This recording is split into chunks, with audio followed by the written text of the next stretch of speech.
Evening all, welcome back to some part 2 of our retrospective of how good Dawn of War is. And I've kind of implored people to play, obviously, the various games. I think if I can maybe also, just kind of give some advice, is you don't rush through them, take your time. Like, for example, in Dawn of War 2, the original game with the Gene Stealers, the Tyranids. Again, Gene Stealers and Tyranids, the depth of the IP of the Warhammer 40k universe is ridiculous. One of the books, or rather one of the series of books I'm reading at the moment, is the Horus Heresy, which again, if you don't know the lore of the universe, it's going to be so difficult to explain it to you. But I'll give it a 30-second elevator pitch try. This is the year 40,000, okay? Almost sort of like 8,000 years from now, humanity manages to expand beyond belief. They actually extend to the whole universe, and it's called the Golden Age of Humanity. That all ends because the other reality that we use to travel, the warp, all of a sudden expands its power into this realm. And then what happens is the Dark Age, and begins, the Dark Age of technology, which is effectively where we're so super powerful, turns to the Age of Strife. The Age of Strife is where the Emperor turns up. Now, the Emperor is the most powerful being in the universe. And with all of the carnage, humanity's empire's in ruins, nobody can space travel, it's all dead. It's very much like Eve. Eve obviously followed a lot of this. And lo and behold, the Emperor unites the galaxy. He creates primarchs of his progeny. And these are his 20 super soldiers, of which the greatest of them is Horus, his son. And 20 Space Marine legions are created, of which the Blood Ravens are one, but that's a long story. And effectively, what happens is that Horus rebels against the Emperor. He gets tainted by the dark powers, who whisper and offer him power at his weakest point. And lo and behold, this is where the greatest civil war in the known universe happens. The Emperor fights a valiant defense against Horus, but in the end it comes down to a simple duel between the two, and he can't bring himself to kill. Even though he's the most powerful being ever imagined, he is still human, and he is still, unfortunately, unable to kill his son.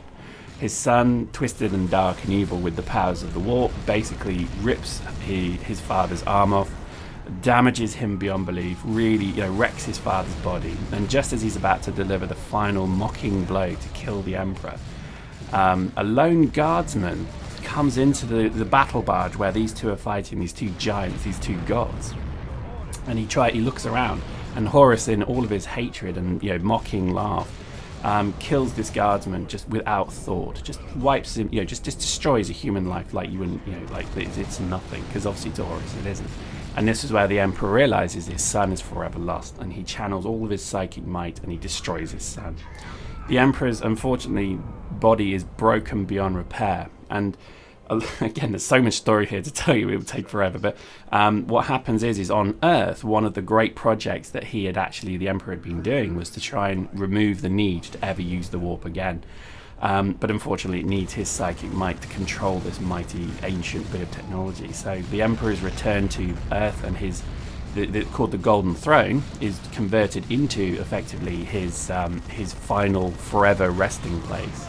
And he sits on this golden throne, and channels his psychic might through the golden throne, and goes into a form of suspended animation. He's not dead. He's not suspended and unable to act. His physical entity is dead. It's the corpse carrion kind of lead. He's not dead, but anyway. Look, so for 10,000 years, humanity, and obviously the rebellion is destroyed and crushed over the remaining period. 10,000 years in the future, we're now at 40k. And this is where we are today, which is where humanity is fighting a desperate holding action against the entire universe to try and hold on to this kind of failing empire. And the beauty of it is that humanity has just done nothing but fight eternal wars for 10,000 years against the alien races, against the chaos gods, against upcoming races and so on, and even against themselves. So that, I mean, that was more than 30 seconds, but that's pretty much the backdrop for these games. Now, I can only guarantee you will love it if you start reading some of the Horus Heresy novels.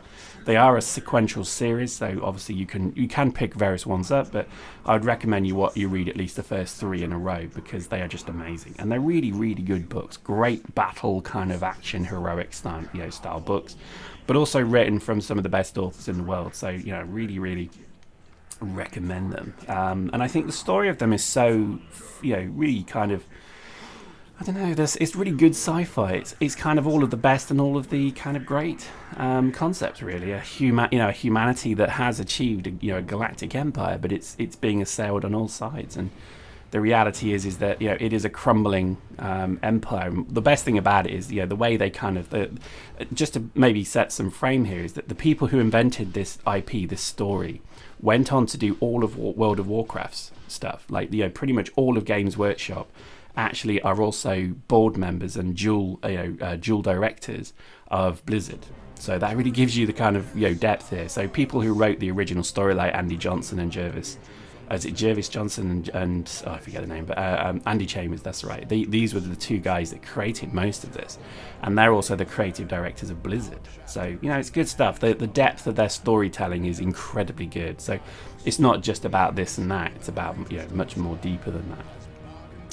So here we go. So this is the end, actually. That what we just defeated there was a beast of Nurgle, which was one of the chaos gods of death, decay, and destruction. So that's why it's a bloated corpse. But it's just such great IP, and I really wish they'd do more stuff. It's only because THQ went bust that we don't have more of these games, and it's disgusting, really, that such great games and such profitable games, because they made a lot of money, ended up being also run alongside terrible projects that failed and took all the profits. And it's such a shame THQ is gone.